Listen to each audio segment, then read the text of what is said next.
CO Sports. It's in a game. Fala pessoal, um excelente dia para vocês e eu tô muito feliz, mas eu tô muito feliz de anunciar essa convidada de hoje. Ela é uma atleta desde os seus 2 meses de idade, ela nunca soube o que é ficar parada na vida. Treinou em centro olímpico com atletas olímpicos, é fisioterapeuta, jogadora de futebol americano aposentada, mas que tá treinando debaixo dos panos, não é mesmo? Estou com ela hoje, a fantástica e maravilhosa Claudinha Caraíva. Bom dia, Claudinha! Bom dia, gente. É um prazer enorme estar aqui com vocês, viu? É um prazer inenarrável ter você aqui. Infelizmente, a gente teve um probleminha com o nosso outro apresentador, o Orlandinho. Mas ele já deixou diversas perguntas aqui. Mas, Claudinha, antes de tudo, vamos falar de você.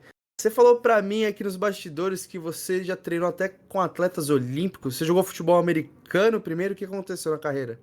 Tá, vou contar. Eu comecei cedo no esporte, comecei no atletismo aos 13 anos de idade, né? Em casa, nós somos em 3 irmãos. Eu sou gêmea com um rapaz, o Daniel Caraíba, e aí nós temos o irmão caçula, Thiago Caraíba. A gente era terrível na infância, muito danado, de aprontar demais. E o meu pai é ex-atleta. Ele era do atletismo também, ele era saltador. E aí um dia ele comentou com a minha mãe: "Ó, vamos colocar a negradinha para fazer alguma coisa, porque eles estão muito cheios de energia e não dá para deixá-los à toa em casa". E aí ele levou nós 3 lá para Santo André, num local para treinar com ex-colegas dele, né, de atletismo. E aí fizeram testes, tal, e a gente começou a treinar. No começo ninguém queria fazer atletismo. Eu gostava de bola, né, eu jogava muito bem handebol e muito bem basquete. Os meus irmãos também, eram ótimos no futebol, inclusive os 2. Mas o meu pai dizia que o esporte individual era uma forma mais fácil, por um lado, de ter sucesso, porque ia depender os resultados dependeriam só do nosso esforço, né. Então ele não nos incentivou a fazer esporte coletivo, falou: "Não, vai é individual, é atletismo". Aí a gente chorou, brigou, esperneou, não teve jeito. Aí a gente começou a treinar lá, era todo mundo muito ruim, e aos poucos a gente foi melhorando, melhorando, né, adquirindo coordenação, força, e pá, de repente eu despontei primeiro, numa prova que eu nem sabia que eu ia conseguir fazer um dia na vida, foi no salto em altura que eu entrei para competir, sem nunca ter treinado e competido, e fiquei em 4º lugar, assim, sem saber saltar, né.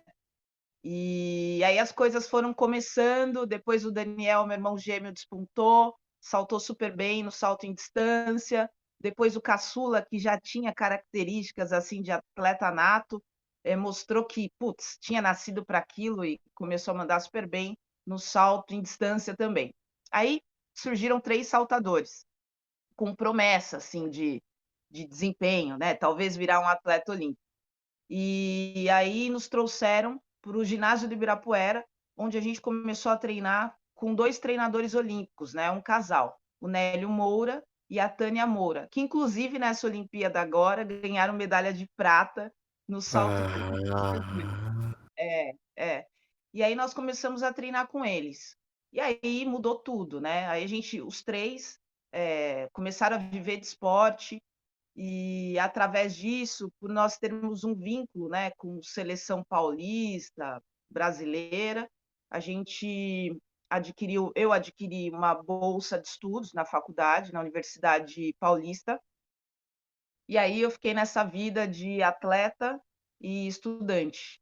E aí eu representava também a seleção paulista de atletismo universitário, e por aí vai, né. É o vínculo que normalmente o atleta que vira profissional acaba adquirindo, né. Ele compete por equipe, compete por seleção, compete por seleção universitária também.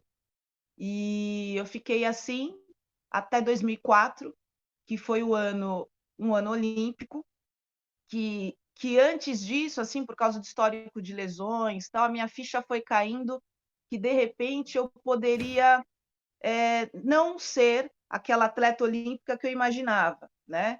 Que tinha características boas de força, de velocidade, mas que para eu ser atleta olímpica eu precisava de mais.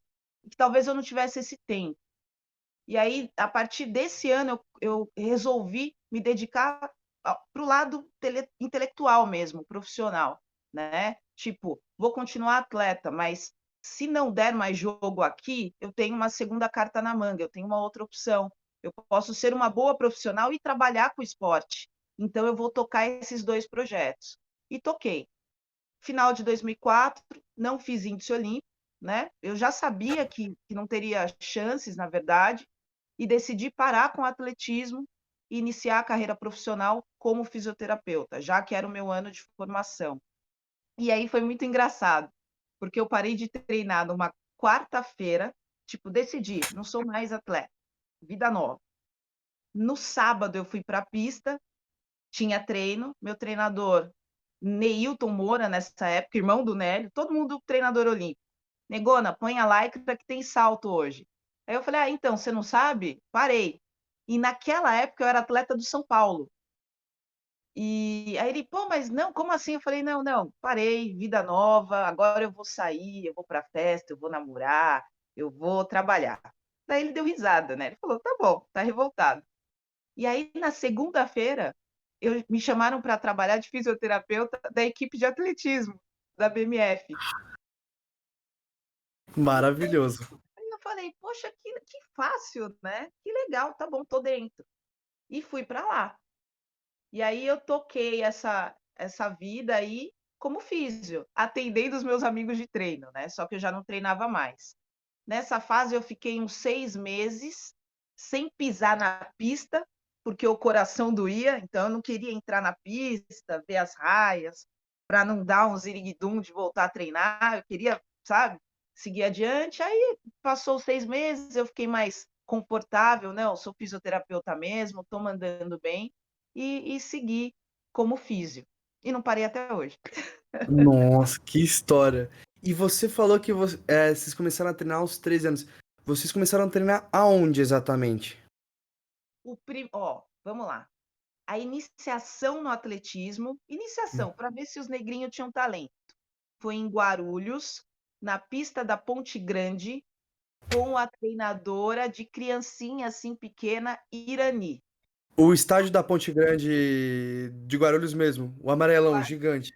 Isso. Nossa, Aí ela falou: esses negrinhos aqui são bons. Vocês vão lá para Santo André com o Dantas também, né? Ela e o meu pai, assim. Aí levaram a gente para Santo André, que já tinha uma equipe de atletismo pronta, formada, com atleta competindo. E a gente tem não. nome essa equipe até hoje? Hoje a equipe não existe mais, mas era a equipe Santo André, da Prefeitura de Santo André, que Ah, fica. Nós treinávamos no estádio Bruno José José Daniel, Daniel. Da próximo do hora. Aramaçã, né? Quase em frente ao Aramaçã. Aí lá tinha equipe de competição. Foi lá que nós começamos a competir, mas a gente era muito ruim. Aí tudo bem. Aí com o tempo, acho que em um ano, tal, a gente ficou fortinho e começou a responder aos treinos. Aí eles falaram, ó, a negrada aqui é boa, vocês precisam treinar com treinador bom. E aparentemente são saltadores. Aí mandaram a gente para o Nélio Moura e para a Tânia Moura no ginásio do Ibirapuera, que é onde treinam os atletas olímpicos mesmo. Normalmente os atletas com resultados melhores, os melhores atletas do atletismo vão para lá. E lá Certo. só tem treinador olímpico. E aí nós fomos para lá. E aí nós ficamos treinando lá durante todo esse período, eu e os meus irmãos. Dos três, eu era pangaré, fiquei boa, mas eu era uma atleta boa a nível nacional. Eu estava sempre ali no bololô, né? Uma das melhores saltadoras. O meu irmão gêmeo era muito bom, era inclusive melhor que o caçula. Só que quase um mês antes do Pan-Americano Juvenil, ele rompeu a musculatura isquiotibial num tiro de 150 metros que ele estava dando na pista. E aí ele teve que parar para tratar, foi uma lesão grave. E aí, infelizmente, ele não conseguiu retornar aos esportes mais. Ele era um atleta muito bom. Seria ótimo ele no futebol americano. Enfim, e aí, E aí ficou o Thiago, o caçula, que continuou treinando. Esse é o cara que nasceu para o esporte. Não tem jeito. Ele é o fora da curva de nós três, né? E aí ele continuou treinando, foi aperfeiçoando e virou campeão, inclusive. Ele é o primeiro brasileiro campeão mundial do salto em distância masculino. Ele é campeão mundial. Essa família, meu Deus. Parabéns pra esses genes aí, esse de rapaz do céu. Ele é campeão mundial. E aí, enfim, né? Eu parei, o Daniel parou e ficou campeão mundial. Pô, o almoço da família de domingo tem campeão mundial, tem fisioterapeuta. Meu Deus do céu. Tem Que... educador físico, a minha mãe é nutricionista, é um show de comentários. A gente só fala de esporte também. Não, maravilha. E então, claro, é uma pergunta claramente boba, mas assim, claramente você vive do esporte, você é apaixonada pelo que você faz hoje, você fala com entusiasmo, mas o que que você levou do esporte para sua vida? Porque a gente geralmente fala de esporte coletivo, que ensina a trabalhar em grupo, mas no esporte individual, o que que o atletismo mudou na sua vida que você fala, se não fosse o atletismo, essa parte da Cláudia seria completamente diferente? Duas coisas para a vida toda, em todos os setores: planejamento e disciplina. Porque para o atleta individual, principalmente no atletismo, uma prova de salto, por exemplo, quando inicia o ciclo de treinamento, você já tem toda aquela periodização do ano todo. O dia que você vai treinar, o dia que você vai descansar. Então, você tem que ter disciplina para não fugir daquele planejamento e conseguir conquistar o seu sucesso. Porque a gente já inicia o ano sabendo quantos eventos esportivos vão existir. Então, você tem que treinar para ter um pico de performance em cada um deles. Então, não dá para ter falhas. Tanto que na época como atleta, para mim não tinha final de semana, feriado, churrasco, amigo secreto, encontro com os amigos. Não É, existe isso, não tem essa possibilidade. Afinal de contas, eu tinha um sonho olímpico. Então, eu levava isso à risca. Nada de bebida, álcool, fumo, café, refrigerante, McDonald's, nada. A gente tinha controle de peso e percentual de gordura. Chegava para treinar, o treinador falava: vamos lá, hoje é dia. Então, sabe, era aquilo. E aí, para a vida, hoje, principalmente profissional, isso se perpetuou, né? Então, em todos os sentidos, acordar cedo é uma dos fatores. Eu não consigo ficar na cama, acordar tarde, porque em alojamento, em centro de treinamento, a gente tem horário. Então, acorda às 6 horas, o café é das 7 às 7h30, vai para a pista, o treino é de tal hora, sai da pista, vai para a físio é das 2 às 3h30, sai da físio, vai para o treino é de tal hora, sai, toma banho, faculdade. Então, não dá para você mudar, né? E aí, profissionalmente, hoje, eu não mudei nada. Então, acordo cedo, por exemplo, eu começo a atender no consultório às 7 horas. Aí, eu sou toda metódica, ficou lá do esporte. Então, eu acordo 4h45, tomo café, me arrumo, faço a bolsa para sair, ponho no carro, vou para o consultório. Eu chego lá às 6h30. Clau, mas você vai atender às 7. Meu, eu tenho que abrir a porta, abrir a janela, me concentrar, porque eu vou começar a atender.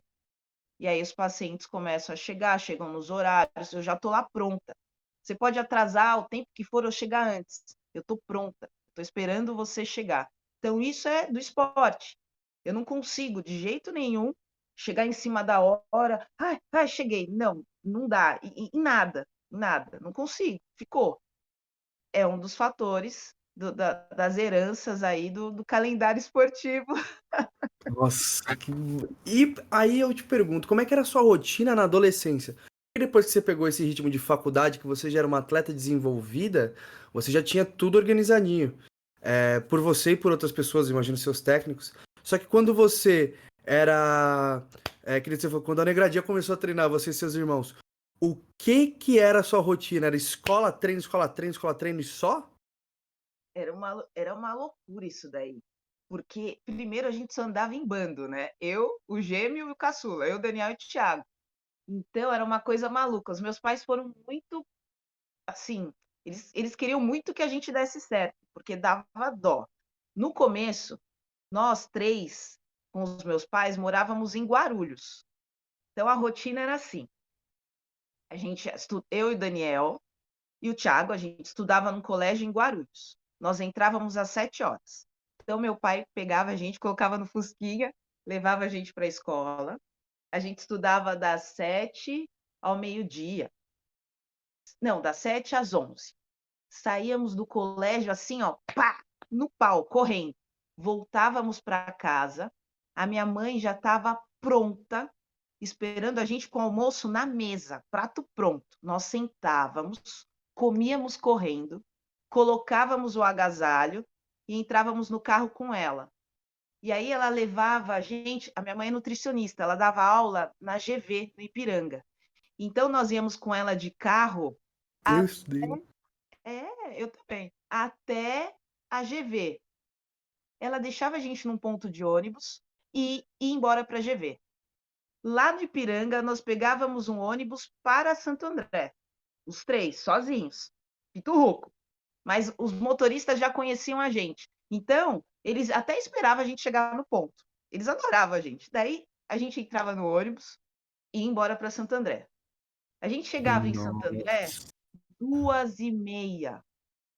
Nós descíamos num ponto de ônibus perto do Bruno. Aí nós entrávamos na pista. E aí da gente se não entrasse, porque já estava todo mundo esperando a gente lá, os treinadores. Aí começava o treino. Aí o treino, criança, muita recreação. E aí tinha um monte de criança. Então a gente brincava, saltava, jogava pelota, bola, fazia lá, fazia o treino. Terminava o treino, dava o horário, e a gente não queria ir embora, a gente queria continuar com a galera brincando. Aí os treinadores iam, Cláudia, Daniel e Thiago, já são 4h30. Os três para o banho agora que vocês precisam ir embora. Para o pai de vocês pegar vocês. Aí a gente, não, só mais um pouquinho. Não, todo mundo para o banho. Aí, às vezes, a gente não queria, eles levavam a gente para o vestiário. A gente entrava no vestiário, tomava banho. E eles, aí, quando a gente demorava no banho, eles passavam na porta. Vocês estão demorando, anda logo. Aí a gente terminava o banho, vestia ele. Vamos, vocês têm que ir embora para o ponto de ônibus. O ônibus vai passar a tal hora. A gente, não, tá bom. Aí lá ia a gente pro ponto de ônibus, às vezes correndo, porque a gente tinha enrolado, estava atrasado. Mas o legal é que a gente chegava no ponto e o motorista do ônibus Tava estava esperando. esperando. E aí nós voltávamos de ônibus até o Ipiranga, de novo, porque a minha mãe ia sair das aulas da GV. Do técnico. Aí nós chegávamos lá do Ipiranga, descíamos, aí a gente andava uma quadrinha assim, chegava na escola, aí a minha mãe, oi, lindinhos, bonitinhos, vamos entrar no carro e vamos voltar para Guarulhos. Então, a rotina era muito maluca. Com o tempo, foi mudando. O Tiago Caçula ganhou bolsa no Colégio Singular, um colégio ótimo de Santo André. Aí ele tinha que ir para Santo André estudar. Aí a gente terminou esse colégio, foi para a GV estudar, entendeu? A dinâmica foi mudando. Mas a agitação, a rotina, foi quase a mesma, assim, até o final. Na faculdade era mais duro, para mim foi muito duro, que é muito difícil. Até, ó, vou falar e prestem atenção. Gente, é difícil para o atleta profissional de competição estudar. É punk, porque tem muito treino. Normalmente os treinos são longos, em até 2 períodos. Tem a rotina de recuperação, médico e fisioterapia, que é todo dia. E aí tem um compromisso faculdade. Por isso que não é tão comum a gente ver atletas formados, né? Demora. Muitas vezes eles vão se formar depois que eles se aposentam no esporte. Mas eu, muito doida, resolvi fazer tudo ao mesmo tempo. Porque eu pensava assim, se não der certo como atleta, eu já tenho que fazer. E eu vou ganhar dinheiro. Então, não, não, não, não, vou fazer os dois ao mesmo tempo. Então era uma loucura. Era muito doido. Porque tinha, tinha períodos que os treinos eram 2 períodos, e aí a somatória de horas por dia de treino chega a umas 6 horas. Aí Nossa. tinha o compromisso da faculdade, tinha que estudar, então era uma loucura. Tinha dia que no treino eu levava para o corredor de salto um resumo dos meus estudos na faculdade. E eu sentava na primeira carteira de cara para o professor, porque na minha cabeça eu pensava assim: eu vou prestar bastante atenção e já vou fazer as minhas anotações, porque eu sei que eu não tenho tempo.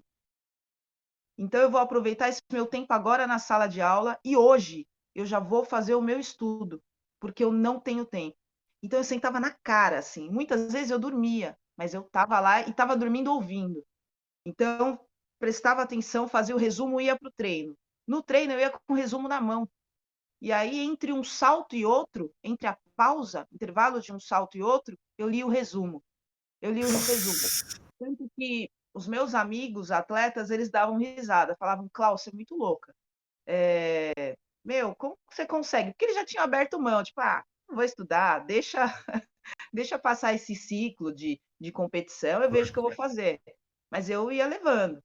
E aí tem o preço, tudo isso, né? Muito cansaço. Você acaba ficando uma pessoa, para as pessoas que não são atletas, muito antipática, antissocial, porque você não participa das coisas. Eu não participava de absolutamente nada. E nada mesmo. Então, o preço foi esse. Mas, ó, não me arrependo, não, e faria de novo. Eu ia perguntar exatamente isso. Valeu a pena? Você, Clara, deixou isso claro que sim. Eu vou até perguntar, logo depois que você saiu da GV, você já saiu com uma bolsa de estudos integral na faculdade? Não, porque eu quis tentar prestar, entrar numa pública. Eu sou doida. Aí eu fui fazer cursinho. Eu resolvi fazer cursinho. Eu falei, não, eu vou tentar que dá. Que eu era boa aluna. E fiz um ano de objetivo. E não deu. Eu cheguei perto de passar na primeira fase, mas não deu.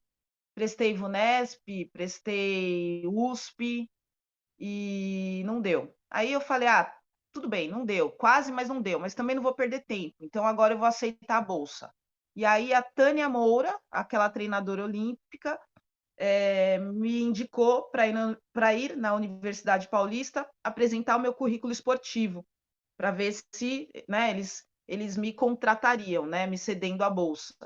E aí eu fui na época até na Universidade Paulista e na Unisantana, que também tinha bolsas de estudo para atletas. E aí me aceitaram nas duas, mostrei o currículo, porque normalmente essas contratações são assim: você vai lá como atleta, apresenta o currículo, tal, e aí eles veem se, de acordo com os seus resultados, interessa para eles manter você na instituição, porque afinal de contas você vai competir representando a faculdade pelos 4 anos, né? E aí eu passei nas duas, eles aprovaram, e aí eu acabei escolhendo a Unip. Achei que seria melhor para mim, até porque na Unip tinha bolsa de estudo para fisioterapia. Eu estava na dúvida entre fisioterapia e odontologia. Acabei desistindo de odonto porque eu vi que eu ia ter um gasto muito alto no começo com material. Material, né, de consultório. E aí eu falei, não, vou físio. Depois, de repente, lá na frente, se der, eu faço odonto. E aí fui, gostei muito e vi que estava no caminho certo. Meu pai. E como é que eram os campeonatos? E como é que é a organização dos campeonatos de atletismo? Porque a gente, ó, por exemplo, a gente criou esse projeto na intenção de realmente divulgar esportes. Porque a gente tem canais de televisão que tem programação de esporte que é softball. Teve um campeonato paulista de atletismo agora que a gente ficou sabendo tendo que correr atrás. Como que é a organização dos campeonatos paulistas, os campeonatos paulistas universitários e as competições nacionais? O que você tem que fazer? Você tem que correr atrás aos treinadores que já correm atrás de tudo para você, da documentação? Como é que era para você competir? Tá, vamos lá. O atleta, quando tem bons resultados, ele passa a ser um atleta federado. Os próprios treinadores organizam essa papelada para federar esses atletas, né? Nas federações responsáveis. Então, por exemplo, aqui em São Paulo, nós temos a Federação Paulista de Atletismo. Para este atleta que tem que ser bom, competir, né? Ele tem que estar federado na Federação Paulista de Atletismo. Se ele for um bom atleta, tiver resultado grande, né? resultado no território nacional de expressão, esses técnicos também acabam federando esse atleta na CBAT, que é a Confederação Brasileira de Atletismo, né? Então, os campeonatos eles são organizados por essas federações ao longo do ano. A Federação Paulista de Atletismo faz várias etapas, né, paulistas de campeonatos para estimular a galera a ter pico de performance, né? E aí, no final de todo esse ciclo, a gente tem um campeonato estadual paulista de atletismo. E esses atletas bons, com bons resultados e sempre federados, participam disso. Aqueles atletas com resultados exponenciais bons são atletas que provavelmente no território nacional estão entre os 10 primeiros melhores resultados. Esses atletas, eles vão participar naturalmente do Campeonato Brasileiro de Atletismo, que é regido pela Ah, Confederação Brasileira de Atletismo, a CBAT. Aí a CBAT organiza tudo isso, ela fiscaliza e checa os resultados, eles precisam ser certificados, né? E aí, para certificar, tem uma série de questões: vento, pista é oficial pelo órgão internacional de atletismo, tem tudo isso. Tá tudo ok, esse atleta vai participar do Campeonato Brasileiro, regido lá pela CBAT. As competições universitárias, elas são organizadas em qualquer modalidade pela FUP, Federação Universitária Paulista, né, de esportes. Se eu não me engano, é isso. E aí ela organiza as competições de atletismo, de handball, de vôlei, todos os esportes que estão presentes no calendário universitário, né? E aí também porque a gente tem campeonato mundial universitário também. Existe isso. Existe. E envolve também várias modalidades. Tem handball, basquete, atletismo, quem sabe no futuro, futebol americano, flag football, né? Incrível.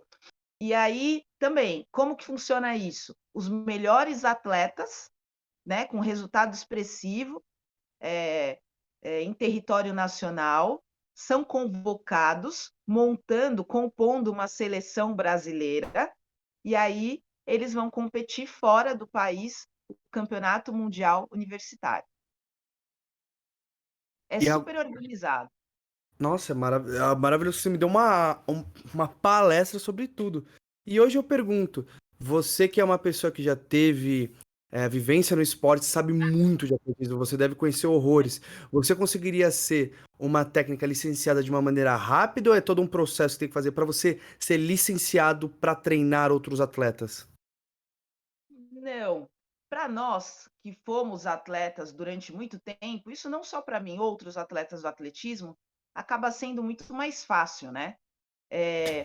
Porque no atletismo, até você descobrir a sua prova específica, você passa por todas. Todas. Você faz tudo, né? E aí, o treinamento, de repente, as pessoas de fora pensam, é só ir lá, pega uma bolinha e joga. Não, tem toda uma técnica, um jeito de correr, um jeito de sair, um jeito de explodir o quadril, e a gente aprende isso na iniciação. Então, hoje, na fase adulta, se eu resolvesse, vou ser treinadora, eu, como os meus amigos, e muitos amigos fizeram isso, seria algo muito tranquilo. Porém, né, em território nacional, nós sabemos que é obrigatório que nós sejamos formados em educação física. Sim. Então, eu teria que fazer uma faculdade de educação física, né, me graduar, para complementar com cursos que são, inclusive, ofertados pela própria federação, Federação Paulista tem curso para técnico de atletismo, na CBAT, Confederação Brasileira, também tem curso. Então, eu teria que ser graduada em educação física, fazer estes cursos das federações e prestar prova, né, para saber se eu estou ok. E caso eu quisesse, né, alguém queira ser técnico internacional, fora essas graduações internas, né, dentro do Brasil, você tem Minha que fazer nossa. outros cursos de atualização fora, que são regidos pela IAAF, que é a Federação Internacional de Atletismo. E toco o barco. Mas, por exemplo, eu não sou treinadora. mas eu tenho amigos que ainda são atletas, atletas olímpicos até. E quando eu vou vê-los competir, a gente assiste, e aí acaba a prova, eles vêm conversar com a gente, e aí eles perguntam: "E aí, o que você achou?". E aí eu falo: "Olha, achei sua corrida ótima, mas a fase inicial você precisa empurrar mais esse chão para trás, para gerar mais tração e ganhar velocidade. E segura esse quadril lá em cima, sua fase aérea é coisa que a gente não esquece". E também não esquece e enxerga, eu enxergo muito isso no futebol americano e no flag. Essas características, né, coisas que seriam boas para o futebol americano e para o flag, coisas do atletismo que podem ser transferidas e deixar todo mundo sensacional, bala. Completa. Tanto que os melhores jogadores, os melhores recebedores, corredores, todos eles fazem atletismo para você aprender a correr. O que é Ó, o. curiosidade, desculpa, te cortei. Se a gente Imagina. for analisar futebol americano internacional, as equipes lá americanas, você vai encontrar 70%, hein, de ex-atletas do atletismo. Sim. Ex-atletas do atletismo. E aí a gente encontra velocista de 100 metros e saltador de salto em distância e barreirista. Tanto que, em alguns momentos do técnico, você vê, né, o atleta passando, né? Para quem não é do atletismo, fala: nossa, o cara saltou o outro. Mas aquele movimento dele estender a perna e trazer a outra na lateral é exatamente a técnica de A passagem de barreira. barreira. A gente passa a barreira daquele jeito. Então, é incrível. A gente vê alguns colegas até americanos treinando lá, competindo, e a gente fala: nossa, olha, no final a gente usa atletismo para tudo, né? E no futebol deveria ser a mesma coisa. Nós deveríamos ter mais atletas já formados, porque tem que aprender a correr. Correr É, é uma coisa difícil. Inclusive você que é da fisioterapia, você pode até falar. Eu escutei uma lenda urbana que as lesões do Alexandre Pato no começo da carreira era porque ele não sabia correr com a mecânica correta. sim, tem isso. Principalmente joelho. Era exatamente, foi um treinador que viu e falou: sua mecânica está estragando você. E agora que a gente vai entrar nessa parte de fisioterapia também, eu queria perguntar para você, se você tivesse o conhecimento da área de fisioterapia hoje, na Cláudia de 14 anos que começou o esporte, o que teria mudado? O quão diferente você seria como atleta, tendo o conhecimento que você tem hoje de fisioterapia?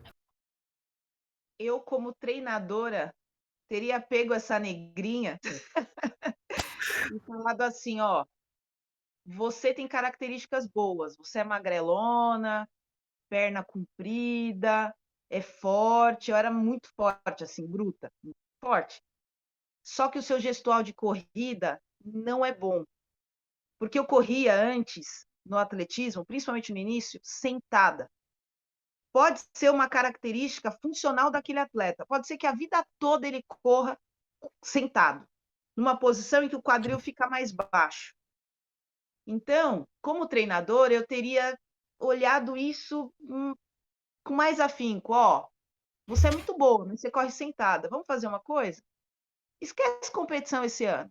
Vamos só brincar de correr, para tentar corrigir, para tentar otimizar aquela minha biomecânica. Eu acho que isso teria, sim, me levado um pouco mais longe na prova de saltos. Mas também, em contrapartida, eu era uma menina, né? Meninona, uma molecona. Então, eu não tinha percepção de tudo que eu podia fazer. Eu nem sabia o que eu estava fazendo. Você mandava eu fazer, eu fazia. Então tem isso. Eu seria, claro, por causa de toda a experiência, tempo vivido, hoje eu digo que eu seria mais bruta, mais assim, ó, vou fazer, não, entendi o que é quadril, eu nem sabia o que era quadril. Eu queria entender naquela época para eu me dedicar mais e ter tido resultados melhores. Né? Eu sou uma pessoa mãezona. Eu, como treinadora ou como físio, eu sou muito mãezona. Então, às vezes, chega um paciente lá machucado. Ai, tô sentindo a coxa, mas, Cláudia, eu quero competir a semana que vem. Aí eu, você quer competir a semana que vem? Isso, eu tenho que competir a semana que vem. Eu, tá bom. Então vem aqui essa semana, vamos ver. Ah, mas eu vou competir? Não sei. Futuro só a Deus pertence, mas vem aí. E aí a pessoa vai e tal, e eu vou preparando ela. Eu já sei muitas vezes que não vai dar. E aí ó, vamos lá, vamos pensar juntos.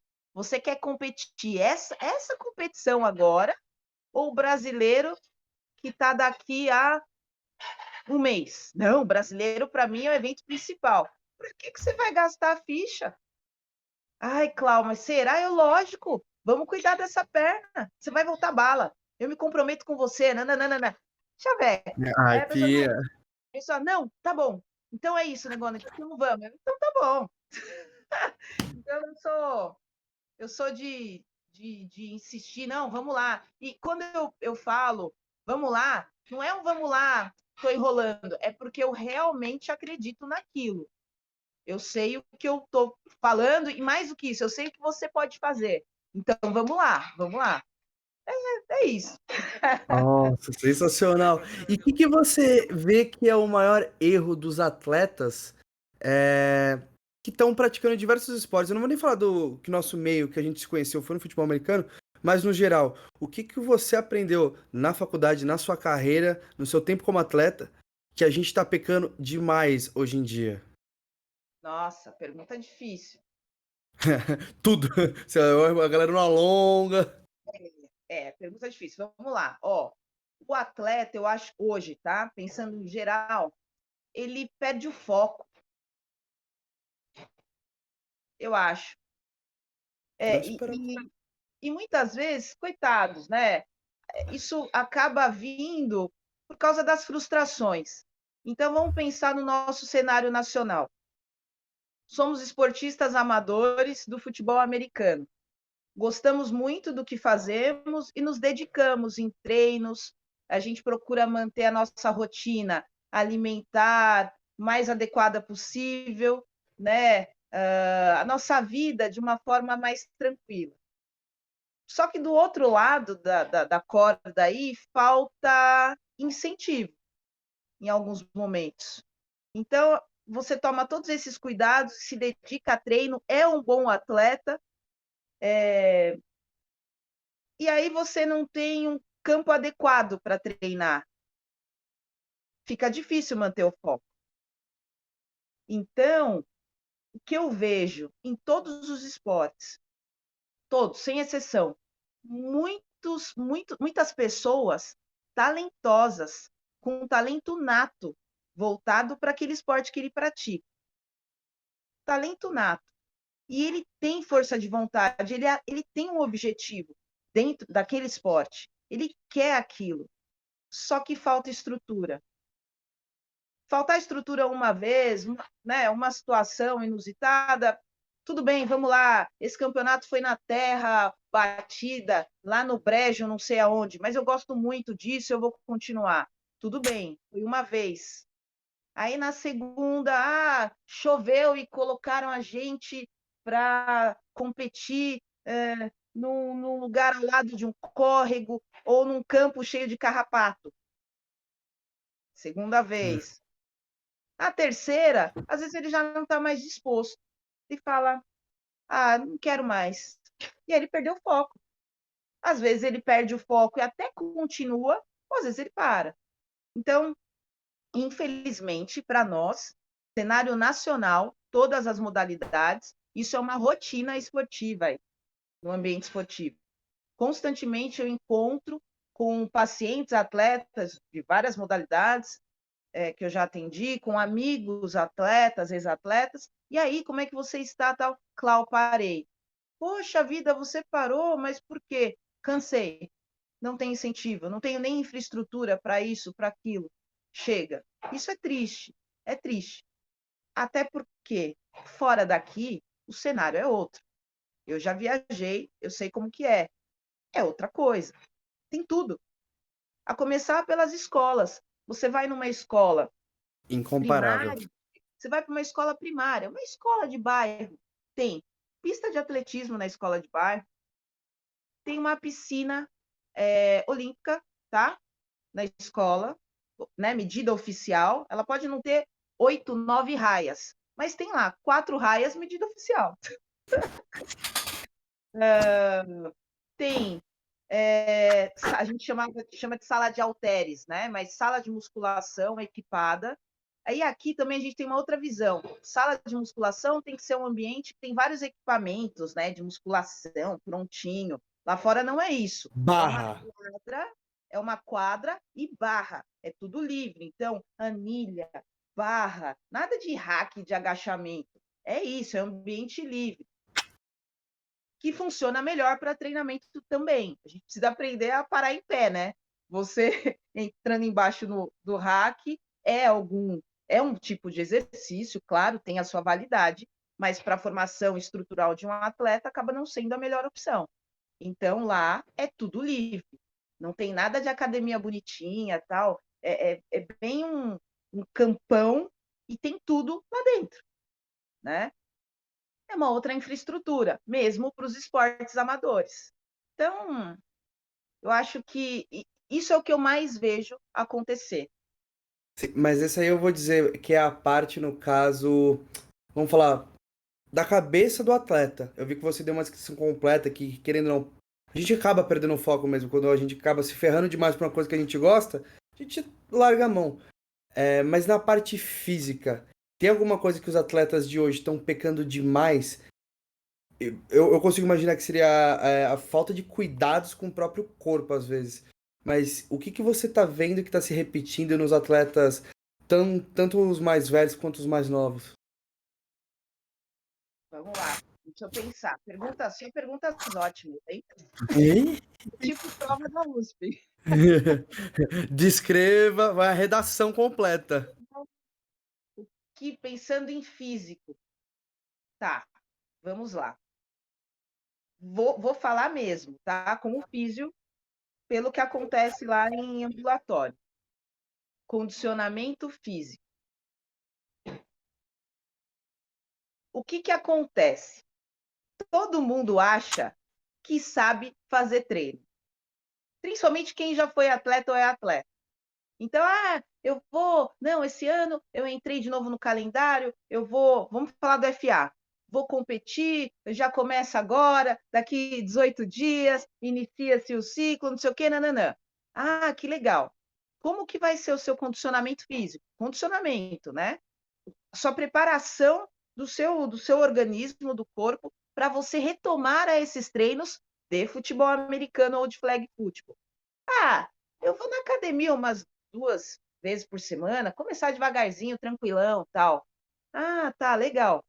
E quem vai fazer seu treino? Ah, não, eu mesmo monto meu treino. Eu vou lá, dou uma corridinha, 6,5 por hora na esteira, depois eu faço um bíceps, Claudinho, um deltoide, um peitoral, puxo um glúteo, faço alguma coisa para core, né, por causa do teco e tal, e tá tranquilo. Vou fazer isso uns 2 meses e aí pau no gato nos treinos. Meu, não funciona assim. Vamos falar de FA, de futebol americano e de flag. Gente, é um esporte que exige muito do organismo. E as interações biomecânicas são múltiplas e acontecem ao mesmo tempo. Você tem que ser forte, explosivo, flexível, móvel e coordenado. Indo 2 vezes na semana na academia para fazer um treininho por conta que você julga que tá beleza, não vai te dar condicionamento físico adequado. Não vai acontecer. E aí, o que vai acontecer? Você vai retomar aos treinos com uma perspectiva sua pessoal de que você vai arrasar. E aí, primeiro, você não vai corresponder à parte técnica exigida pelo treinador, porque não vai perder tempo te dando condicionamento no treino tático e técnico. Você já tem que chegar pronto. É uma responsa sua, né? Você não vai render e a chance de você se lesionar é enorme. É enorme. Então, aproveitando o gancho, é até muito boa essa pergunta. Gente, não adianta procurar fisioterapeuta. O fisioterapeuta tem que ser aquele cara que você vai procurar lá, assim, em último momento, para não procurar, sabe? É aquele último lá. Ele pode até te orientar antes com orientações preventivas, antes de dar uma coisa, uma zica.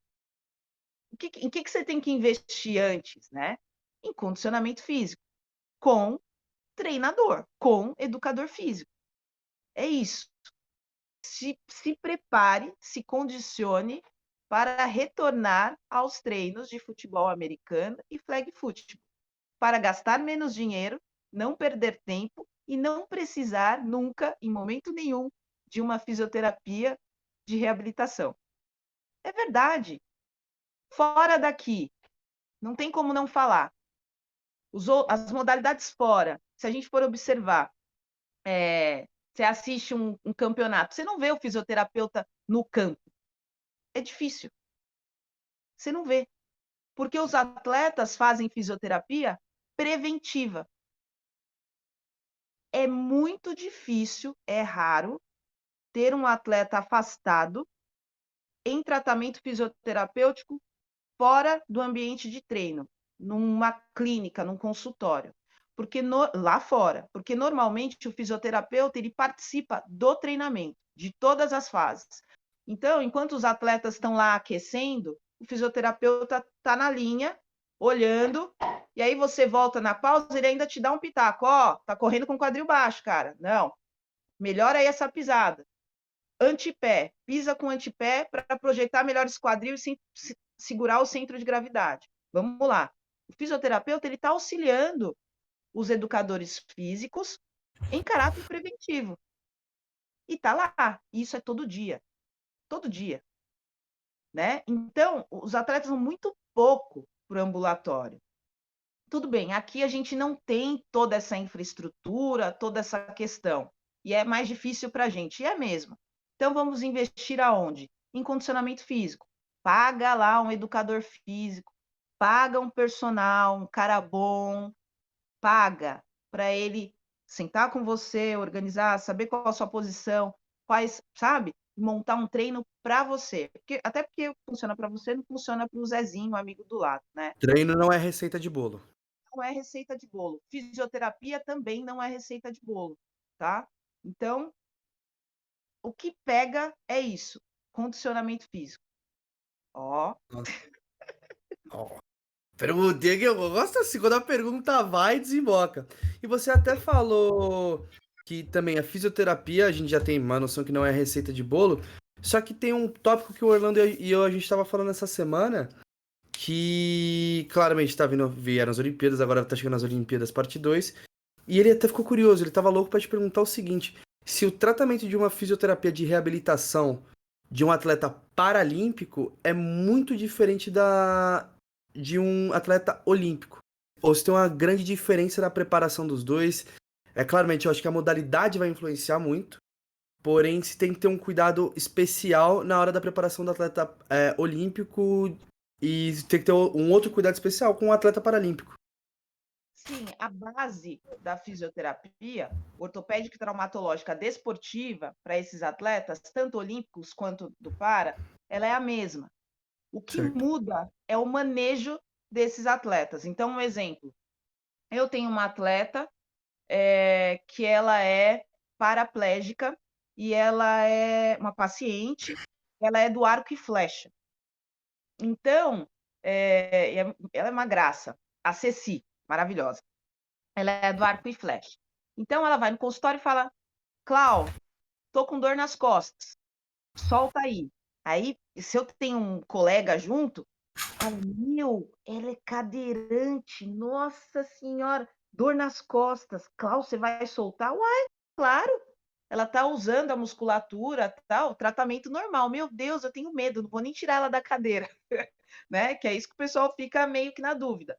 Então, assim, esse manejo, essa retirada da cadeira para transferir para a maca tem que ser uma maca boa, com suporte, que eu consiga posicioná-la da forma mais correta possível para poder fazer esse manejo, né?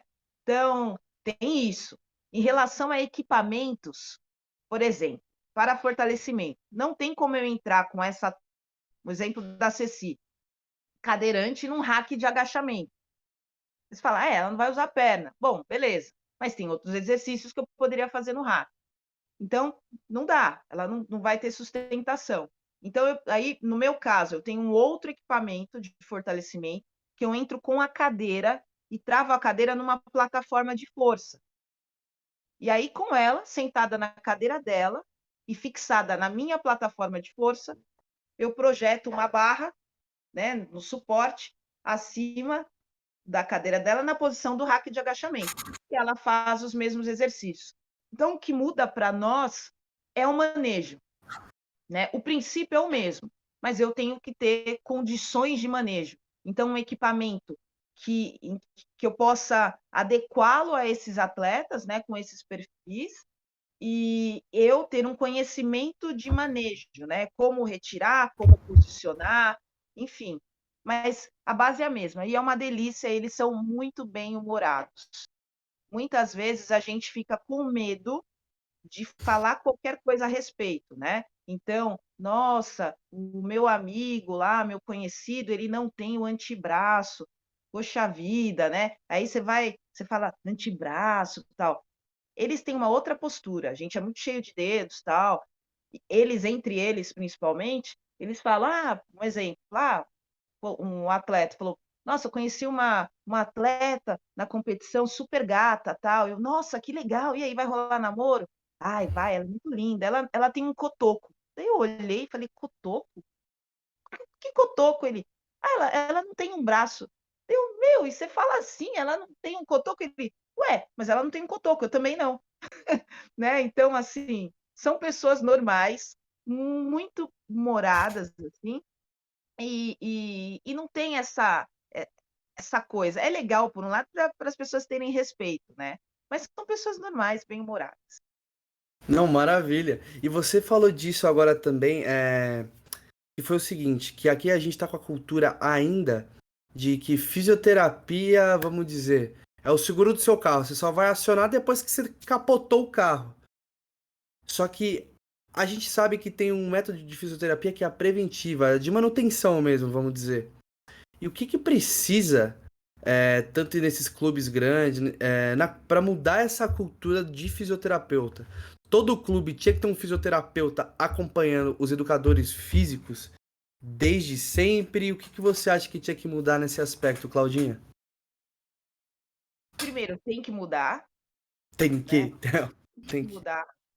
A justificativa para isso são resultados, né, de alta performance desses grupos esportivos, sejam eles coletivos ou com atletas individuais. Se o resultado é melhor, é maior, você consegue ter do outro lado, e não tem como não pensar nisso, maior visibilidade. Com isso, os patrocinadores começam a se interessar mais. Isso é matemático, né? Não interessa para um patrocinador ter uma equipe que vive lesionada. Ele não vai bancar. Pô, estou bancando um time, em um mês está todo mundo quebrado e ninguém vai competir, estou fora. É aí que a fisioterapia preventiva entra, como um incentivo para a gente manter esse nosso grupo esportivo, seja ele coletivo ou individual, atuante, sem nenhum tipo de afastamento desse atleta. Isso só vai acontecer com acompanhamento preventivo. Então, o ideal é que esse fisioterapeuta faça parte dessa equipe de treinamento, que ele esteja presente nos momentos de treinamento, que ele possa auxiliar os treinadores quando estão periodizando o ciclo de treinamento e de competição desses atletas, com sugestões positivas em relação a treinamento de força, a fase de desenvolvimento de potência, a fase de alta performance, a fase da introdução técnica do gestual. Isso é o trabalho de fisioterapia preventiva. É o fisioterapeuta todo dia ali, lado a lado, a equipe de treinamento, acompanhando esses atletas. Quando as pessoas começarem a ter essa visão, o investimento nos esportes, eles serão maiores. E a principal justificativa é: esse esporte eu gosto, ele não me dá preju, eu vou bancar. Ah, mas por que não te dá preju? Não, eles estão sempre ali, ó, e ó, sempre, sabe, no pico da torre ali, sempre bem, bom desempenho, bons resultados. Então, tem que ter esse olhar. É matemático, é matemático. Então hoje a gente tem uma visão muito mais da fisioterapia clínica e deveria ser uma fisioterapia mais terapêutica? Você diria isso? Clínica que eu imagino é que você vai atender no consultório. Terapêutica era uma coisa que tinha que ser como se fosse uma dieta. É a dieta do seu corpo e dos seus músculos. Exatamente. É o dia a dia. Então, tem que ser mais preventivo e menos clínico.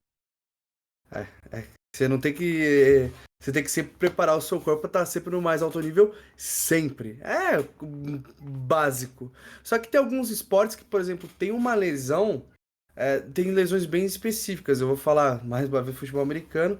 Por exemplo, como eu sou um jogador defensivo, eu corro muito risco de ter, por exemplo, uma concussão. Como é que eu conseguiria prevenir isso? A fisioterapia consegue ter algumas coisas, acho que no pescoço para estabilizar, ter alguma coisa específica para isso? Sim, na fisioterapia preventiva, nesses casos, qual o nosso foco, né? E muito legal você falar no pescoço, porque a maioria dos E atletas, boxeador também, mesma coisa. sim, a gente esquece. Vou falar um detalhe, vou procurar não me estender, porque senão fica muita informação. Mas a cabeça é o guia do nosso corpo. Normalmente, o lado que você roda a cabeça é o lado que o cérebro entende, pressupondo que você vai girar o seu tronco do mesmo lado, né? O cérebro, isso normalmente, ele entende que se você está andando e roda essa cabeça para o lado direito, é porque provavelmente você vai virar a ruazinha ali à direita. Você já está se preparando para virar, então você já começa a rotacionar. No futebol americano, pensa comigo, olha, quantas vezes você está bloqueando ou correndo e você rotaciona a sua cabeça para enganar, por exemplo, o defensor, sendo que o seu quadril ele está rodado para o lado contrário, né? A musculatura que trabalha ativamente com esse direcionamento cervical e manutenção da postura do tronco são os músculos estabilizadores da coluna, que entram vários deles, né? Sei lá, paravertebral, multífido, longuíssimo. É um conjunto de músculos que atuam para estabilizar. Quando você leva um teco, né? Se a gente mostrar no slow, você vê a pessoa fazendo contato no tronco. Se eu tiver no slow que a gente tem para análise biomecânica, eu consigo ver o seu corpo vibrando do ponto de contato até o último fio de cabelo. Porque você tem a área de choque, e aí esse choque ele é no ponto de contato e se dissipa pelo corpo. Isso só na câmera lenta claramente vai conseguir ver. Só para análise biomecânica. Então pensa nisso, a gente tem um contato, a dissipação desse contato pelo corpo. O que vai ajudar a minimizar essa dissipação de contato é o condicionamento muscular dos músculos estabilizadores da coluna. Então, quando a gente pensa em concussão, risco de concussão, o que a gente entende? Quanto mais condicionados, atuantes, esses músculos que estabilizam o core estiverem, menor vai ser a sequela cerebral. Porque a gente tem a coluna enorme, sendo que o primeiro ponto, a coluna se origina lá na base do crânio. A primeira vértebra está por dentro da cabeça. Então, a musculatura, essa musculatura estabilizadora, ela sai desde lá do occipito até embaixo no cóccix, ossinho lá do bumbum, lá embaixo, quando a gente bate, cai, dói para burro. Se essa musculatura estiver atuante, é como se ela protegesse um pouquinho mais a nossa massa cinzenta. Então, o trauma nesse choque é menor, desde considerando o ponto de contato peitoral alto, quanto a sua queda no chão, por exemplo, no contato brusco ou no amigo ou no solo. Isso é fisioterapia preventiva. Claro que a concussão é uma lesão traumática, né? Que são aquelas que você tá lá bonito, elegante, tá tranquilão, de repente vem alguém, te atropela e você cai no chão. Você não estava esperando aquilo, né? Aquilo foi um trauma, um susto. Lesões traumáticas acontecem, né? Também é um pouquinho daquela história, lugar errado, na hora errada, sobrou É, para mim. Isso é bem o resumo de um trauma. Mas se você tiver um condicionamento muscular, físico adequado, a tendência é que esse trauma seja menor. minha, ó, respostas completas diretamente da Claudinha. É excelente escutar tudo isso. Não, é maravilhoso. E aí, claro, a gente sempre fala mais do futebol americano, que é o nosso meio. Eu gosto de falar do boxe porque veio daquele filme do Concussão do Will Smith. Só que, Claudinha, eu tô vendo, por exemplo, eu não torço, eu sofro por um time chamado Santos Futebol Clube. E o nosso grande craque hoje, ele tá lesionado, ele não consegue voltar. E tá uma crescente muito grande no futebol que os caras não conseguem ficar inteiro. Só que isso, como é que. Você que é uma profissional da área, como que um clube, com as estruturas que esses clubes têm, o que está acontecendo com os jogadores? Que eles estão sempre lesionados. E claro, eu também vou colocar aqui que eu acho que a temporada está completamente destruída por culpa da agenda do Covid, que 17 competições ao mesmo tempo, mas a gente vê que nenhum time consegue terminar saudável. Vamos dizer, vai, terminar 100% é impossível, vai 90% saudável a gente nunca vai ver no futebol brasileiro por conta dessa cultura que a gente tem de não cuidar do corpo antes dele quebrar? Sim, não vou mentir, não vou falar, não, sim, Tal. Isso. preventivo. Isso, nós brasileiros não cultuamos a prevenção, infelizmente, em nenhum setor. A gente tem uma mania de remediar ou só correr atrás do prejuízo quando as coisas já mudaram. Esse é um dos aspectos, né? Um dos fatores. Também tem os fatores individuais de cada atleta. Isso pesa também, é uma somatória, né? Mas você começou, né, a pergunta falando do nosso rei, né? Então, queria só elucidar um pouquinho. Na época dele, as estratégias de tratamento, prevenção, elas eram diferentes, né? Muito provavelmente não tinha esse olhar preventivo como se tem hoje. Hoje ainda nós temos um pouco. Antes não, né?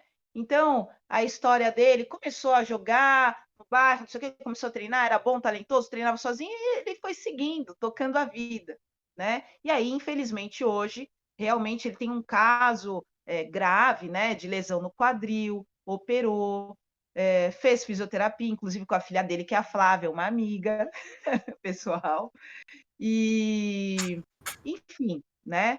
Mas era um outro período, foi uma outra fase no esporte. Hoje, a gente precisa melhorar essa ideia preventiva, mas, por um outro lado, nós também temos muita tecnologia envolvida na reabilitação, né? Os equipamentos, os recursos que nós temos de tratamento, de reabilitação, hoje eles são muito bons e eles estão sendo aprimorados a cada dia. Então, a gente tem uma série deles, desde os recursos de imagem, né, as tomografias, as ressonâncias magnéticas, o nível de transparência do raio-x, tudo isso evoluiu, né? São exames muito mais precisos que antigamente. Então, para uma lesão grave hoje, se a gente for comparar com o caso do Pelé, a gente consegue diagnosticar precocemente, né? Por causa dessa tecnologia envolvida. E aí consegue fazer até um tratamento mais adequado, porque nós também temos outros recursos de tratamento mais potentes, que diminuem o tempo de tratamento, facilitam a regeneração do tecido. Então, tudo tá mais rápido quando a gente pensa em medicina de reabilitação, tanto para o médico ortopedista, quanto para o fisioterapeuta, quanto para o fisiatra. Né? A gente tem uma resposta muito melhor hoje em dia, por causa dessa tecnologia. Mas é triste. E aí, mas assim, a gente tem que lembrar desses fatores, né? As condições individuais de cada um, e do outro lado da corda aí esse olhar preventivo, que tem que ser da equipe, não só do fisioterapeuta, é de toda a equipe que faz a gestão daquela modalidade esportiva. É complicado que a gente nunca vai saber a dimensão que essas estruturas, porque, vamos dizer, 5% da população brasileira no mundo, 5% da população brasileira esportiva no total vai ter acesso a isso. Porque a gente gosta de criticar jogador, mas a gente não tem noção o que jogador passa. A gente É. não tem noção do quanto que eles desgastam o corpo. E Claudinha, nossa senhora, é que simplesmente você faz as respostas completas, assim, eu já não consigo nem emendar mais perguntas, mas é simplesmente maravilhoso o papo que a gente tá batendo aqui. E eu queria que você até desse um recado assim para nova geração, para as novas gerações de atletas. A gente já falou o que que a Claudinha de hoje falaria para a Claudinha do ontem, mas o que que você tem para passar dessas gerações dos atletas, além de, claro, você já falou de preparação física, certo? Personal, já tô anotando aqui. O que mais que você acha que os atletas têm que focar para ser bem-sucedido, independente do esporte que eles pratiquem? Condicionamento físico. De novo. Estou repetindo a faixa do vinil. Não Condicionamento dá para físico. ser atleta. Não dá para ser atleta sem você ter condições básicas físicas para o treinamento. Não tem como. Vou dar um exemplo disso, que eu sempre falo, a galera fica crossfit. Todo mundo fala mal de crossfit, né? Ah, crossfit é terrível, machuca, o cara quebrou o ombro, carregou o pneu, não sei o que, estourou não sei aonde. Eu sou formada em crossfit, né? Mas não é por isso. Na minha opinião, como profissional e como atleta também, o crossfit é o melhor método de treinamento para aquisição de condicionamento físico. É o melhor método de treinamento para aquisição de condicionamento físico. Só relembrando, é um método de treinamento que era utilizado para treinamento de militares, né, para melhorar essas capacidades físicas, porque eles perceberam que tinha um déficit quando eles eram colocados em campo, né? Ok. O CrossFit serve para todo mundo? Todo mundo pode fazer CrossFit? Pode, pode. Desde que esse treino de CrossFit seja planejado para você. Olha que aí já mudou tudo. Tá vendo a questão do olhar? Se Justo. você é um atleta e eu quero melhorar suas capacidades físicas, e o CrossFit, como outros métodos, envolve todas as capacidades físicas. Então, por que eu não posso utilizá-lo como método para melhorar o condicionamento daquele atleta? Eu posso. Eu posso usar o CrossFit, eu posso usar a musculação, eu posso usar. Ele é um dos mais completos. Porém, esse treino tem que ser planejado para você. Então, eu tenho que considerar as suas características físicas, os seus fatores biológicos, fatores nutricionais, a modalidade esportiva que você desenvolve, qual a sua posição, quais são já as alterações estruturais, ortopédicas e traumatológicas que existem em você, para eu planejar esse treino e a gente ter sucesso. Olha. Então, E é uma coisa que. Ai, desculpa, perdão, continua. não, imagina. Então, o olhar tem que ser direcionado para o condicionamento físico. É muito simples. Se a casa não tiver alicerce, você não tem onde colocar tijolo. E aí você não constrói nada. Para o atleta, para o corpo do atleta, a mesma coisa. Você tem que ter base estrutural, alicerce, caixa feita, pronta, osso bom, músculo responsivo, para começar a praticar aquela modalidade em questão. Para você não correr risco de desabar a casinha. Não pode, né? Então, assim, o alerta é condicionamento. Tem que ter um bom condicionamento físico. Isso vem E, primeiro. e todo mundo quer falar de CrossFit, por exemplo. Eu não sou uma pessoa que pratica CrossFit, só que eu escuto a galera falando: não, CrossFit jamais vou fazer isso. Eu falei, amigão.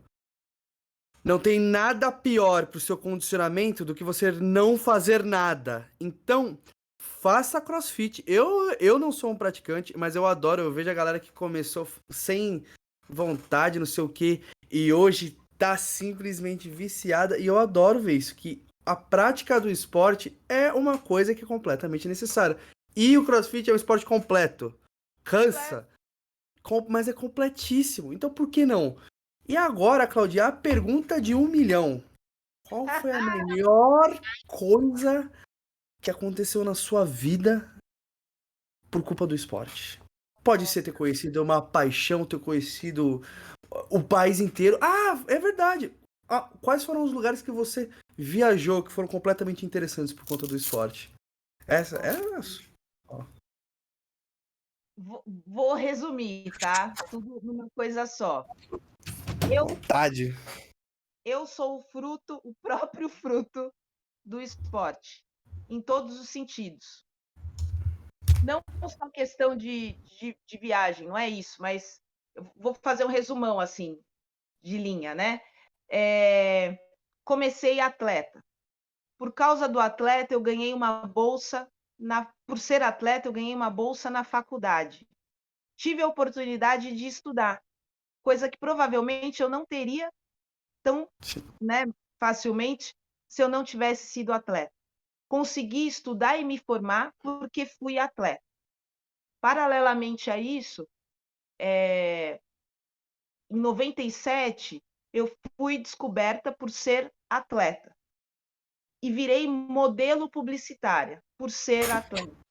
Então, por ser atleta, eu virei modelo de gravar comercial, coisas assim, e modelei de 97 a 2010, por ser atleta. Por ser atleta, eu me interessei pelo futebol americano, pelo flag football. Conheci esse grupo de atletas e comecei a treinar e virei atleta de flag football.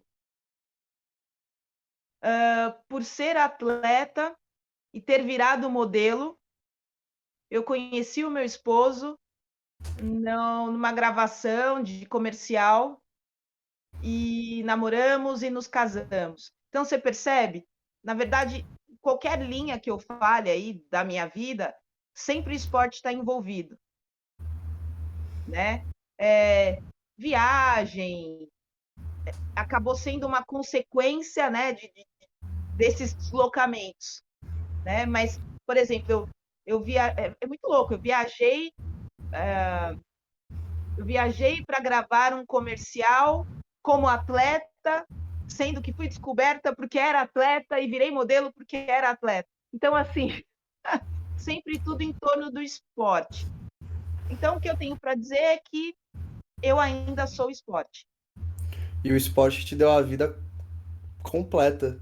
Completo, Que coisa completo. absolutamente sensacional. E uma pergunta agora que eu fiquei até curioso. Você rodou bastante o Brasil, então, para competir, eu não tô nem falando mais de modelo, mas para competir no Brasil, você só ficava mais no estado ou tinha competições norte, nordeste, centro-oeste, sul do país também? As competições são o país todo. Normalmente, na fase de iniciação, criancinha, aí eles levam a gente para o interior, né? Você fica indo Campinas, aí você conhece o interior todinho de São Paulo, é uma delícia. Farra no ônibus, você vai viajando. Depois que o negócio começa a ficar mais sério, você fica mais bonitão na foto, tipo, é melhor, um dos melhores, aí as competições têm uma tendência de ficarem restritas nos grandes centros, né? Que é Rio, São Paulo. Na minha época era Rio, São Paulo, Manaus, né? Que eram os locais de centros de treinamento olímpico, né? Rio, São Paulo, Manaus, Manaus, Rio, São Paulo, aí às vezes Curitiba, coisa assim. Mas muita viagem, né? Por isso que não dá para você fazer nada, não dá para namorar nessa época de atleta. Eu vou ter um namoradinho. Esquece, ele não vai entender. A menos que ele também esteja competindo com você, porque para entender o sacrifício que você faz a coisa é impressionante. E Claudinha, Sabe uma coisa engraçada? Você falou, a menos que, né, não seja atleta. Mas a maioria dos atletas não namoram atletas. não dá. Nossa, não ia dar certo. Porque um ia querer ficar dando pitaco no outro. Ia falar, mas você é casada comigo, você é minha treinadora. Não, mas é que você tá errado, esquece. Nossa senhora. Eu vou falar particularmente isso porque minha ex-namorada era uma atleta e ela era uma atleta espetacular. Só que eu não conseguia assistir um jogo de basquete que parecia que eu tava com o Popovich do meu lado. Ela falava, nossa, mas olha só esse jogador, não sei o que, eu. Você é torcedora ou você é treinadora? Ela mas ficava brava comigo. Eu tenho um carinho muito grande por ela ainda, então por isso que eu falo abertamente, assim, mas é complicado. Ter dois atletas na mesma casa, eu fico imaginando que é ter dois advogados na mesma casa, ter dois médicos. E agora eu queria falar só a parte fofa, né? Que você mencionou logo no começo, eu queria deixar isso pro. Já chegando mais pro final da sua conversa. Vai vir até um. Eu gosto. Eu sou um cara que eu adoro muito filmes relacionados ao esporte. E você falou o sacrifício que seu pai fazia pra correr com vocês. As marmitas que a sua mãe já preparava pra vocês comerem na mesa. E claro, tá saindo agora o filme da Serena Williams, da Venus Williams, sobre o pai delas, o que, que ele fez por elas. E claro, eu queria que Claudia Caraíba falasse a importância dos seus pais na carreira uma fisioterapeuta espetacular que você é um ser humano iluminado, Claudinha. Todo mundo que tá perto de você te adora. E da carreira de um atleta que, por conta de uma grave lesão, não conseguiu chegar um pouco mais longe. E, claro, tem um rapaz que era um pouquinho bom e só foi campeão mundial. Qual que foi a importância dos seus pais nessa trajetória dos três? O meu pai, ele é muito. Ele brinca comigo, né? Que hoje, mais velho, eu fico lembrando e falo, papai, fala a verdade, hein? Como que você conseguiu fazer tudo isso, tal? Daí ele falou assim outro dia, porque eu e a sua mãe, a gente estava de saco cheio de vocês. Eu, nossa, mas como assim? Ele falou, Cláudia, vocês eram terríveis. E o que nós queríamos é que vocês não tivessem tempo de pensar em fazer arte. E aí a gente foi direcionando o foco de vocês para o esporte. O fato de vocês virarem atleta ou não foi uma consequência de tudo isso. Mas a gente não queria dar tempo. Aí eu, nossa, papai, mas você fala assim, ele é. Sim, pergunta. E os dois juntos, era isso mesmo. E depois, quando a gente virou atleta? Não, daí a gente ficou orgulhoso, a gente falou, tá vendo? O plano deu certo. Agora eles são atletas e não dão trabalho pra gente. Porque enquanto a galera saía de balada e tudo mais, o pessoal ia chamar a gente no portão, ah, vamos sair. Não, eu tenho treino amanhã, eu vou competir daqui um mês. Pô, mas é só uma vez, não, preciso descansar. E a gente ia dormir. E aí eles adoravam. Eles comentaram que quando a gente ia dormir, eles davam risada, falavam, nossa, eles são bobo mesmo. Então treinaram tal, e agora vão dormir. E às vezes eu lembro do meu pai perguntando: e aí, não vai sair? Não, pai, tô cansada, preciso dormir. Tá bom, boa noite. Então, eu sou grata, né? Porque eles direcionaram nós três da melhor forma que eles poderiam, que eles acreditaram que seria possível. E eu acho que funcionou, sim. Dos três, não tem ninguém má pessoa. A gente é muito parecido um com o outro.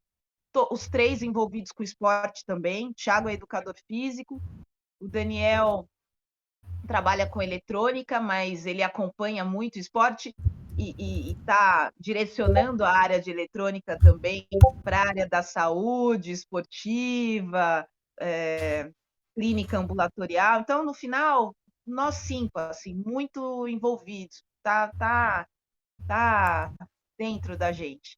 E aí eu só tenho que agradecer aos meus pais. Então, ainda bem que vocês eram crianças altamente espoletas, porque se não fosse por isso. Ai, o que seria de Claudinha Caraíva ser um esporte hoje? Você consegue imaginar isso?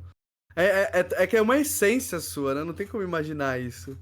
Às vezes eu fico vendo as amigas e eu fico até um pouco triste por elas, né, para as amigas da época, porque a maioria, assim, teve filho muito cedo, né? Muitos já não estão mais aqui, tomaram outros caminhos, né? A nossa família é de uma região de Guarulhos periférica, então as histórias são de povo, né? Histórias simples aí de vida. E muitos colegas não tiveram a mesma sorte, assim, ou não conseguiram. E aí eu fico imaginando que talvez eu fosse estar parecida, né? Nós todos, eu e os meus irmãos, como eles. Então, eu acho que o esporte evitou bastante coisa também, porque a gente não conseguiu ter acesso a essas coisas, ruins, né. Não deu tempo, não deu tempo. Maravilha. Pimentas? Não, a gente mora em Guarulhos, né, a família é do Cocaia, mas é uma região também Cocai conheço. é, Nossa. então, a gente não teve tempo para essas coisas. A gente não vivenciou, mas a maioria dos amigos vivenciaram, então as vidas mudaram, né. Às vezes a gente se encontra e a gente conversa com todo mundo, os 3 assim, a gente é bem conhecido, e a gente fica triste. A gente fala: "Poxa vida, tal pessoa era tão assim, assim, assado, né, que pena". Mas é a vida. Geralmente a gente, querendo ou não, que a gente é mais exposto, a gente tende a seguir. É complicado, fico feliz que vocês conseguiram encontrar a luz aí no esporte. É simplesmente sensacional. Eu fiquei até curioso. Você começou. A sua mãe era professora. Desculpa, agora vai ser uma coisa completamente fora do esporte. Você estudou na ETEC de Túlio Vargas também, Também, eu fiz técnico em nutrição. para seguir os passos da mãe, no caso. É, eu tentei, eu até falei para ela: "Mãe, eu tinha um plano bom, eu sou cheia de plano". Eu falei: "Eu vou fazer isso, vou sair, pego uma bolsa de nutrição, faço nutrição, porque daí você se aposenta e eu entro no seu lugar para dar aula". Falei isso. E aí ela virou e falou: "Clau, posso te dar uma sugestão?" Eu: "Pode, mamãe". Porque eu queria ter garantia de alguma coisa. Sempre não, tem que ter garantia de alguma coisa. E aí ela virou e falou: "Clau, faz uma coisa, não é o que você gosta, é só por garantia. De novo você querendo ter garantia?" Deu: "É, mamãe, olha que bom, não preciso nem procurar nada, tal". Dela: "Não, faz outra coisa". Aí eu: "Ah, é verdade, tá bom". E caiu ou odontologia ou fisioterapia, você falou, né? É. Nossa, que sensacional. E bom, tem algum recado especial que você gostaria de deixar para alguém? Aretinha, ó, eu queria só fazer um adendo nos bastidores. Eu descobri que a Cláudia hoje tem umas coisas semelhantes. E aí ela tava falando que ela tem uma filhinha, uma areta.